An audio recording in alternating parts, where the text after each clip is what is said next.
शुक्ल जी की प्रेम की एक खास धारणा है और वो कहते हैं कि प्रेम इज नॉट इक्वल टू लोभ। और लोभ का मतलब वही होता है जिसको आप लोगों की भाषा में इनफैचुएशन कहते हैं। इनफैचुएशन के लिए हिंदी में क्या शब्द है? आकर्षण, आसक्ति, आसक्ति भी कह सकते हैं। हाँ ठीक है, आकर्षण ज्यादा ठीक शब्द है उसके लिए मेरे ख्याल से। आकर्षण जैसे होता है ना, कुछ लोग दिल हथेली में लेके चलते हैं, एकदम अचानक इन ढेर हो गए। दोस्तों ने अरे कहाँ चला गया, उठाया, क्या हुआ भाई? अरे यार अभी एक गई थी, मैं मर गया उसके ऊपर। क्या हुआ था, कौन था? अरे पूछो नहीं यार, ये नहीं पता। मुखबरी थी, परी थी। मुझे लगा मुखबरी क्या होता है। तो कोई किसी को देखा और एक लड़की को देखा तो ऐसा लगा ये हो गया वो हो गया। एक वो है ड्रीम गर्ल, ड्रीम गर्ल किसी शायर की गजल, ड्रीम गर्ल देखा नहीं है, नाम नहीं पता, कुछ नहीं पता है, हवा में ही चल रहा है कार्यक्रम। रत्न सेन हो गया आदमी, हाय हाय करता हुआ टांकियों से पहाड़ खोदेगा, इस मूड में आ गया है। और कुछ लोग इसी को बोलते हैं प्यार, और कुछ गधे बोलते हैं सच्चा प्यार तो पहली नजर में होता है। पहली नजर में गधापन होता है, कुछ नहीं होता है, कोई प्यार व्यार नहीं होता, बकवास होती है। तो जो पहली नजर में गधापन होता है उसको लोभ कहते हैं। ठीक है, क्या हो गया? हाँ तो होता है, वो तो होता वही है। तो अगर आपको कभी ऐसा लगे पहली नजर में प्यार हो गया, कुछ नहीं है, बकवास बात है, ये कोई प्यार व्यार नहीं है।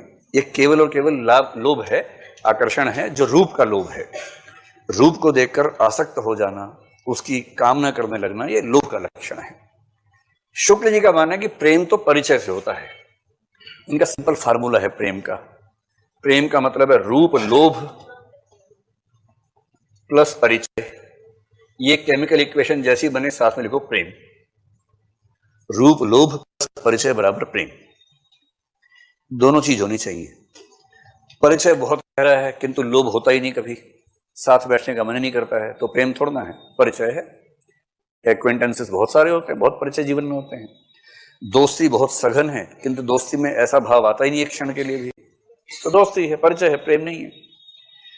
तो जब आप कहें कि मैं किसी से प्रेम करता हूं या करती हूं, तो दो लक्षण जरूरी हैं। पहला, उस व्यक्ति के रूप के प्रति आसक्ति का भाव होना चाहिए। बड़ा स्मार्ट है मुंडा, जब तक ये भावना है मन में, या मुंडी, मुंडी बोलते हैं, कुड़ी, कुड़ी बोलते हैं। मुंडी तो खोपड़ी हो जाएगी, है ना। कुड़ी बहुत सोनी है, जब तक ऐसा भाव ना आए मुंडे के मन में, तब तक प्रेम की शुरुआत नहीं। लेकिन ये पर्याप्त नहीं है, इसके दूसरी शर्त क्या है? परिचय। जैसे कृष्ण ने राधा को देखा, राधा ने कृष्ण को देखा, फिर मुड़ के देखा, वो प्रेम नहीं, वो आसक्ति शुरू हो गई है। उसके बाद प्रेम तो हुआ परिचय से। एक धार दोहनी पहुंचावत, एक धार जह प्यारी ठाड़ी। वो रोज एक दूसरे घर में घुस के अपनी भाभी सासू माँ से बात करते करते, कृष्ण से बात करते करते जो प्रेम हुआ ना, असली प्रेम, तो वो प्रेम है। ये शुक्ल जी का कंसेप्ट है। तो पहली बात, प्रेम और लोभ का अंतर स्पष्ट हो गया। तो लोभ के साथ जब परिचय जुड़ेगा तब बनेगा प्रेम। तो कह रहे हैं कि प्रेम और श्रद्धा में बहुत सारे अंतर हैं। जल्दी से टेबल में लिखिए। नंबर 1, प्रेम में लिखिए निश्चित कारण नहीं, और श्रद्धा में लिखिए निश्चित कारण होना जरूरी। किसी से प्रेम हो जाए, लोग बोलें कि उससे प्रेम क्यों हुआ, आप क्या कहेंगे? अरे यार हो गया तो हो गया। जब दिल आया क पे तो ख क्या चीज है। ये मत पूछो क्यों हुआ, बस हो गया। कोई पूछे आपको उस व्यक्ति के प्रति, महात्मा गांधी के प्रति श्रद्धा क्यों है? अरे महात्मा गांधी ने ये किया, ये किया, ये किया, इसलिए है। ठोस कारण होना चाहिए। श्रद्धा ऐसे नहीं कहेंगे बस श्रद्धा हो गई तो हो गई, ऐसे नहीं होता है। श्रद्धा के ठोस कारण होना जरूरी है। इतना खो खो काहे कर रहे हैं आप लोग? सामान्य बात है, कुछ खास बात है।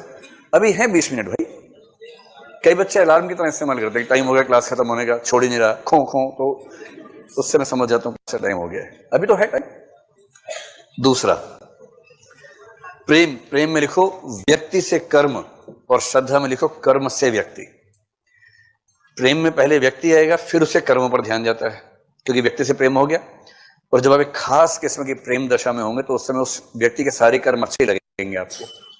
नीच से नीच कर्म भी अच्छा लगेगा उस समय उसको। आपको नायक सिगरेट पी रहा, छल्ले छोड़ रहेगा, बोलिए आह क्या छल्ले छोड़ता है। ऐसे छल्ले कोई नहीं छोड़ सकता, जैसे मेरा वो छोड़ रहा है, कोई नहीं छोड़ सकता, क्योंकि प्रेम की स्थिति है, प्रेम की स्थिति है। नायक भी उतना ही होश है। नायिका ने छींका, कह रहा क्या छींकती हो यार, तो गजब। इतनी छींक देखी, लेकिन ऐसी छींक, पवित्र छींक आज तक कभी नहीं देखी है। क्योंकि इसके दिमाग में क्या हो रहा है ना, व्यक्ति से कर्म की ओर जा रहे हैं। पहले प्रेम तो है, जब प्रेम हो ही गया तो फिर हर चीज अच्छी लग रही है। कुछ दिन रहता है, उसके बाद छींकी लगती है। उसके बाद ये कुछ दिन की अवस्था है। उसके बाद दूसरी तरफ क्या है, कर्म से व्यक्ति, पहले कर्म महान है तो व्यक्ति की श्रद्धा होगी। तो प्रेम में व्यक्ति के प्रति भाव है, उससे कर्म भी अच्छे लग रहे हैं। श्रद्धा में कर्मों के प्रति श्रद्धा है, और क्योंकि कर्म एक व्यक्ति विशेष से जुड़े हैं तो उस व्यक्ति पे श्रद्धा शिफ्ट हो जाती है। तीसरा, प्रेम में लिखो, संकीर्ण मनोभाव है, शेयर नहीं कर सकते। और श्रद्धा में लिखो, विस्तृत मनोभाव है, शेयर कर सकते हैं। हिंदी में परीक्षा में शेयर मत लिख के आना, साझा। जैसे आप किसी से कहेंगे मुझे महात्मा गांधी में बहुत श्रद्धा है, दूसरा कहे मुझे भी है, आप कहेंगे वाह यार मजा आ गया, तुझे भी है, मुझे भी है, चलो चाय पीते हैं। आप बहुत उत्साहित हो गए। नेक्स्ट डे उसने कहा कि मैं क से प्यार करता हूं, आपने कहा मैं भी। अब वो निकालेगा जूता अपना और एकदम छोड़ गया घर तक की कमबख्त, आंख निकाल लूंगा अगर देखा उसकी ओर तो तेरी भाभी है। जो हिंदी बैठ के कॉलेजों में चलता है सिद्धांत वो वाला, या तेरे जीजू हैं, अगर उसको देखा तो नोच लूंगी मुंह तेरा कमबख्त। इसका मतलब क्या है कि प्रेम के भाव में शेयरिंग का भाव नहीं आता, जबकि श्रद्धा के भाव में शेयरिंग का पूरा स्कोप है। नंबर 4, प्रेम में लिखे दो ही पक्ष हैं, प्रेमी और प्रिय। प्रेम के नीचे लिखना है, दो ही पक्ष हैं, प्रेमी और प्रिय। और फिर आ जाइए इस तरफ, श्रद्धा में 3 पक्ष हैं, श्रद्धालु, श्रद्धेय और श्रद्धेय के कर्म। श्रद्धालु, श्रद्धेय और श्रद्धेय के कर्म। ये बात वही है जो पहले कही गई थी, तो उसमें कर्म जरूरी है, केवल 2 व्यक्तियों की बात नहीं है, उसके बीच में श्रद्धेय व्यक्ति के कर्मों की बड़ी भूमिका है। 5वां, प्रेम में लिखिए वैयक्तिक भाव और श्रद्धा में लिखिए सामाजिक भाव।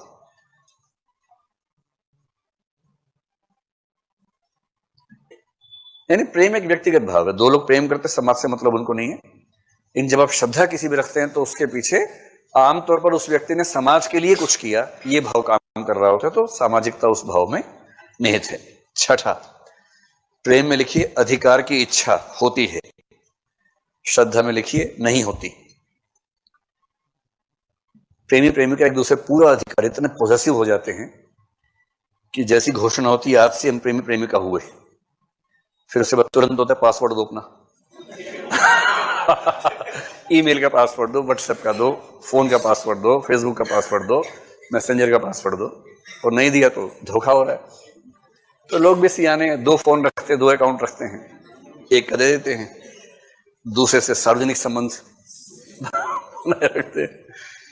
तो ये जो अधिकार है ना, जैसी नायक आए, नायिका ने उसे फोन चेक किया खटाखट, ये कौन है चुड़ैल, इसका जो फोन आया हुआ है। अब ये जो सारा खेल चल रहा है ना, ये कौन सा खेल चल रहा है, ये अधिकार भावना है। और अधिकार भावना जिसमें जितनी ज्यादा दिखे, इसका मतलब वो अंदर से उतना ही डरा हुआ है, उसको लग रहा है इनसिक्योरिटी बहुत ज्यादा है। भाई जब 2 लोग प्रेम करते हैं, एकदम शुद्ध बराबरी तो होती नहीं है, तो उनमें से एक आध तो लगता रहता है कि कहीं इसे सब कुछ ज्ञात हो गया तो ये छोड़ ना दे, क्योंकि इसको मुझसे अच्छे ऑप्शन मिल जाएंगे, मुझे नहीं मिलेंगे। तो जो असुरक्षा में है वो हमेशा बोलता है शादी कर लो, शादी कर लो, जल्दी कर लो शादी। और जो सुरक्षित है बोलता है अभी क्या करेंगे, आराम से करेंगे, क्या जल्दी है, पेरेंट्स से बात करेंगे, फिर दादा दादी से बात करेंगे, नाना नानी से बात करेंगे, गांव से बात करेंगे, जल्दी किस बात की है। तो जो असुरक्षित है वो हमेशा ऐसी हरकतें ज्यादा करेगा, नौटंकी ज्यादा करेगा, सुसाइडल अटेम्प्ट लेने का प्रयास करेगा, कुल मिला के दबाव बना के किसी तरह से स्थायी रूप से कब्जा हो जाए। आज से तू मेरी प्रॉपर्टी है, अब शादी हो गई, पट्टा बंध गया है, अब पट्टे के अंदर बंधा रहे और चल जैसे कहूं, हाथ ऐसे करो, हाथ ऐसे करो, शाबाश। ये तो ये प्रेम की दुनिया में अधिकार भावना बहुत ज्यादा है, और जिसने अधिकार भावना ज्यादा रखी उसके हाथ से व्यक्ति निकला। भले एक समय के बाद ये हो सकता है कि व्यक्ति बाध्यताओं में उसके साथ है, किंतु दिल से उसके साथ रह ही नहीं सकता। भाई किसी को अगर वस्तु की तरह ट्रीट करोगे तो व्यक्ति की तरह कैसे बिहेव कर सकता है।